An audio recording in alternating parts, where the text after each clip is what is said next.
wait till that burns out.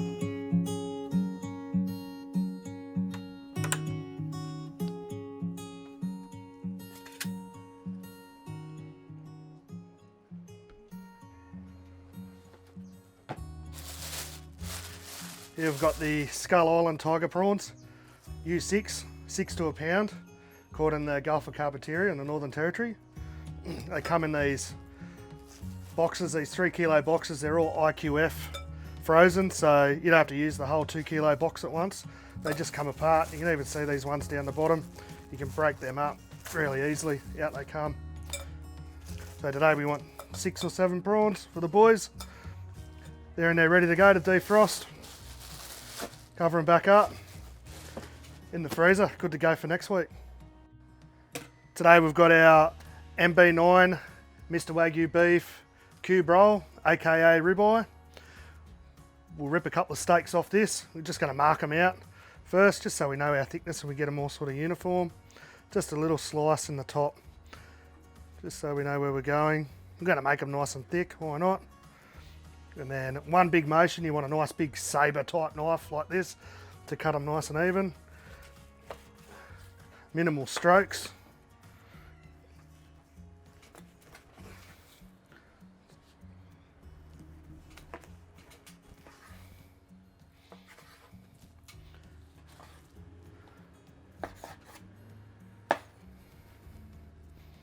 Four.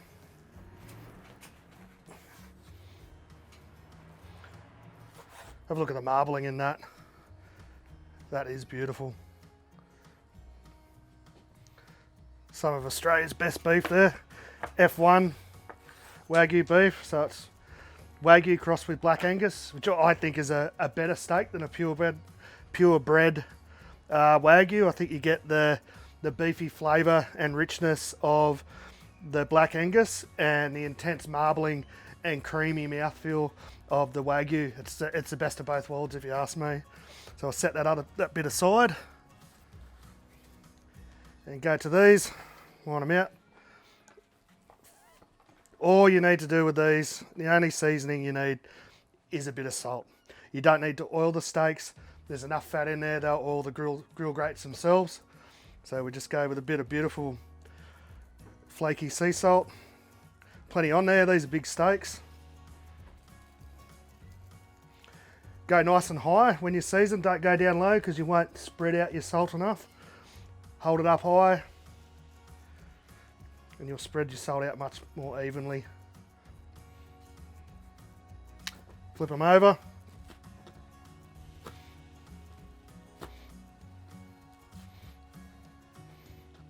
Go again. Up nice and high.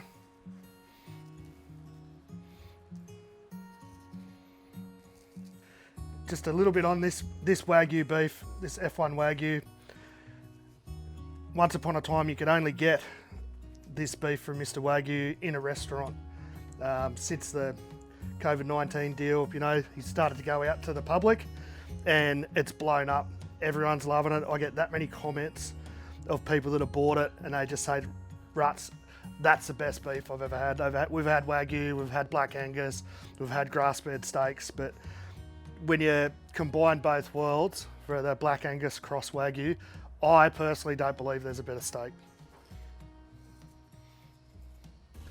Okay, they're on. Now, we want to leave those for at least half an hour so they come up to room temperature before you grill them. So you get a nice even sear across the steak and through the middle. Good to go. Our tiger prawns are defrosted. Have a look at the condition. You get these straight out of the box, frozen at sea. All the feelers are still intact, those delicate legs. You could tell it's a product that the guys that catch them take a lot of pride in, from the way they pack them in the box to the way they freeze them at sea. This is their flagship prawn and it really shows. So all we'll do with these, peel that outer shell off. We're going to leave the head and the tail on. So for that reason, because the shell actually has a lot of flavour, especially on the barbecue. Once that, you'll smell it. Once that shell starts burning, there's no other smell like it. It smells like Christmas to me. Prawns on the barbecue. So a big prawn like this, really easy to peel. That's the best thing about them.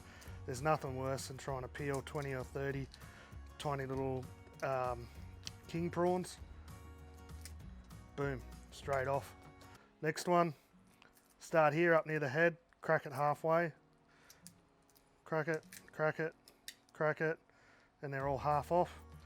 Get your thumb around there and just peel straight off. There's all the legs, all the shell, a couple of legs left there, good to go.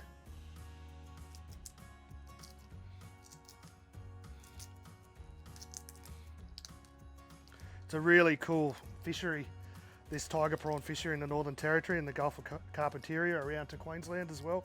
I actually spent 5 months up there working on a boat with a good mate of mine, Jacko, who runs their boat called the Shearwater. That's the Shearwater there. These ones have come off the Comac Endeavour, another friend of ours' boat. And the fishery is a MSC sustainable fishery, which is a great thing. It's a lot of time and energy has gone into, and technology has gone into developing nets and fishing processes that have as minimal impact on the environment and the fish that live up there, from bycatch reduction devices to quoting of days fishing, seasons, that sort of thing. They only trawl for these prawns at night, which is great for bycatch reduction. It's the little fish are usually away hiding, you get a lot less smaller fish in the net. And what you end up with, because they're snap frozen at sea, minutes after they're caught, is this beautiful product that's as good as fresh, literally.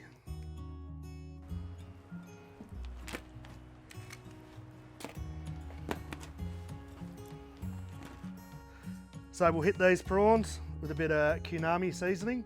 This is a really nice seasoning. I love it for seafood.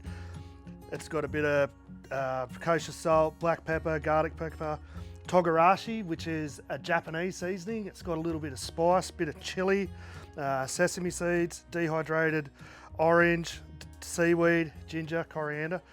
Beautiful on shrimp and prawns. Again, just up high. We're not going to go too heavy. We just want a little bit of seasoning on these guys. Get it to stick. Flip them over and get the other side.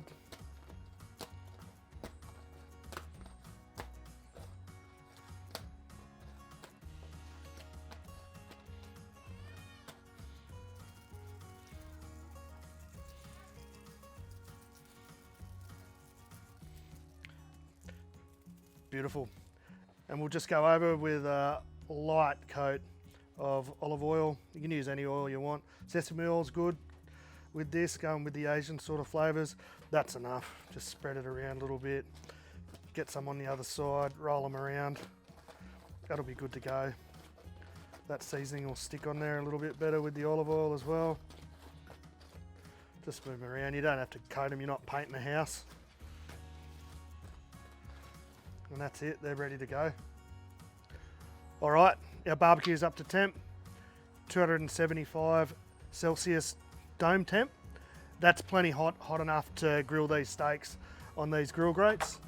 As you can see, they've been sitting down there in the bottom. They've absorbed a heap of energy and a heap of heat out of that fire. You can see our embers just starting to ash over.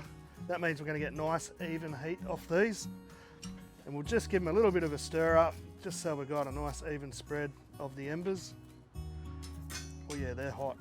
They're burning my hands. The important thing with a charcoal barbecue, that your charcoal is nicely lit. If that charcoal's just started burning, it's burning dirty, and that'll give you an acrid flavour in your food. You don't want that. That's the biggest mistake first time barbecuers make. The people that are inexperienced with grilling with charcoal is you don't have that charcoal lit enough, and it's burning dirty. It's not burning off all the natural sort of chemicals that you get in timber, and you'll taste it on your food. So now we're all good to go. They're just starting to ash over. That means they're nice and hot. We'll get a nice even heat. Our grill grates, our cast iron grill grates, they're smoking hot. They're good to go. Now it's time to go on with some steaks. All right, we're good to go. The embers are ready. We've got our Mr. Wagyu beef Beautiful cube roll, aka ribeye, seasoned perfectly. That's nice room temperature now, ready to go on the barbecue. Straight onto the grill grates. Hear that sizzle. Another one.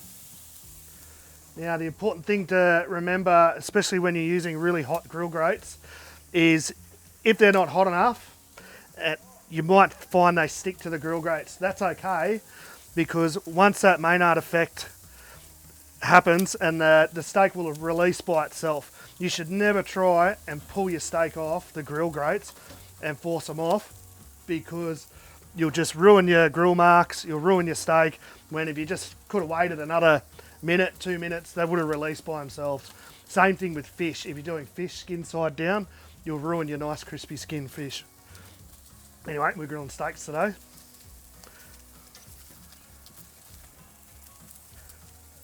So we're going to want a nice little crisscross pattern. So turn the steak 45 degrees again on this one.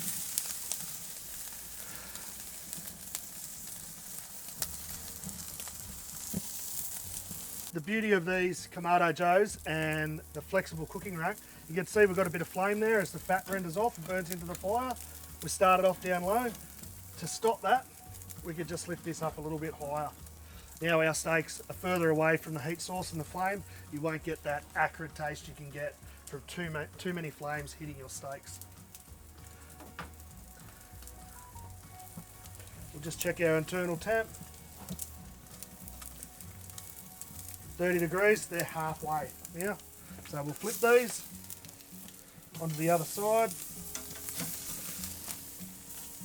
Have a look at those grill marks, that's beautiful. That is cooking.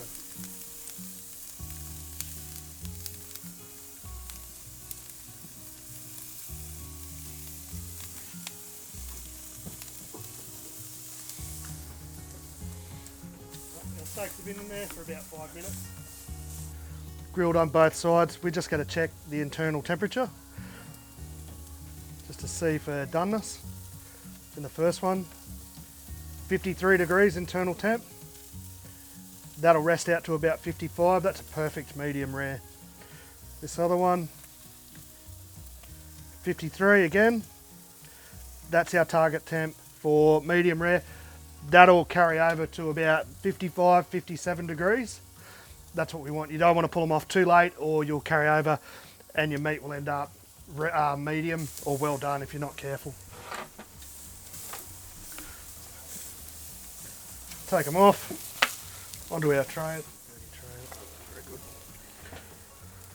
And there's our steaks.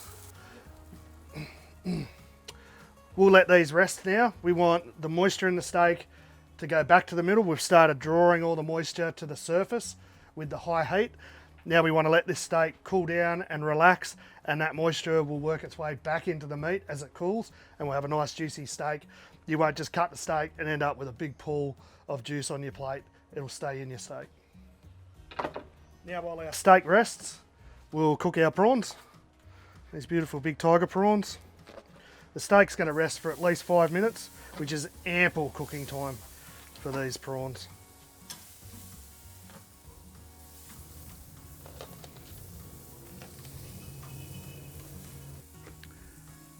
They'll cook 2 minutes on each side max, especially with the high heat coming off those embers.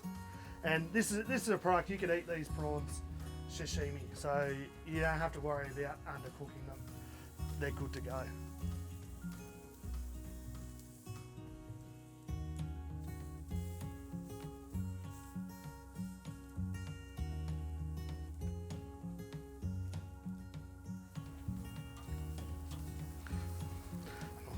Shut the lid so they...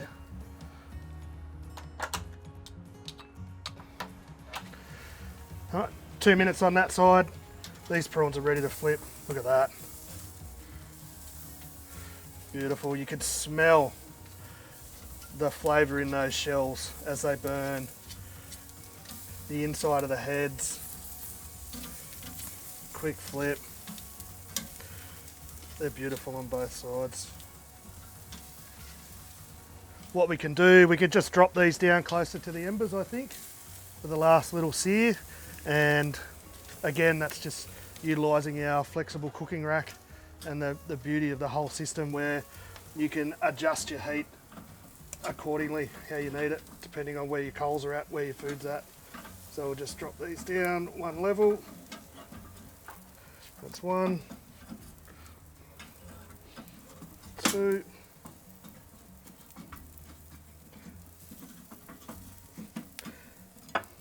There we go, that's how we adjust our heat.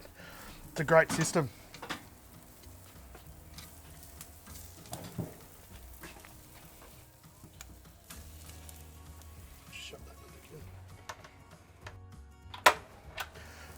Okay, prawns have had a couple of minutes each side. You can see they've got that really cool charring from the charcoal, from the heat. That prawn's good to go. Give it a squeeze. Doesn't feel too hard. You don't want to overcook these things. See, the heads are just starting to separate a little bit. That means they're done and they're ready to come off. And that's our Skull Island tiger prawns. Just a light bit of seasoning, some beautiful thyme over the embers.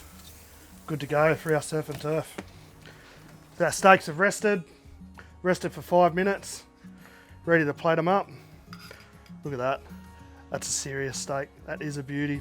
1 steak, 3 prawns. Be generous. And sides these days, mashed potato, all that kind of stuff, those kind of sides, I reckon they're out of date. They're still nice, you still like them, but I like to go with a nice, generous helping of kimchi on the side. Just that, a little bit of heat and chili and acidity helps to cut the fat, especially in a beautiful piece of Wagyu beef like this. It really helps to complement the dish. Just that acidity and heat, the fat from the Mr. Wagyu, the seafood flavour and the charred shells from the shrimp. Beautiful.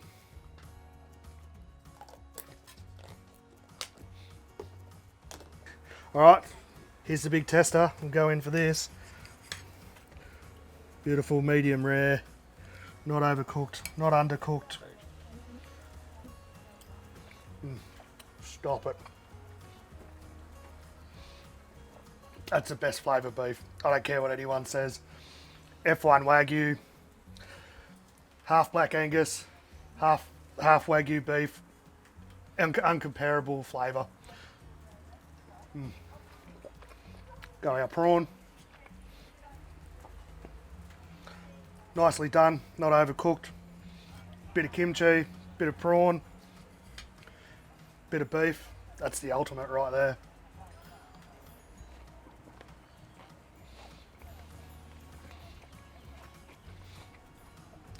Oh yeah, that's good.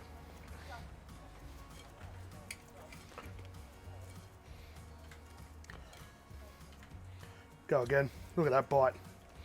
You can't beat that. You can still see the fat's perfectly rendered. Still a little bit of colour. Delicious.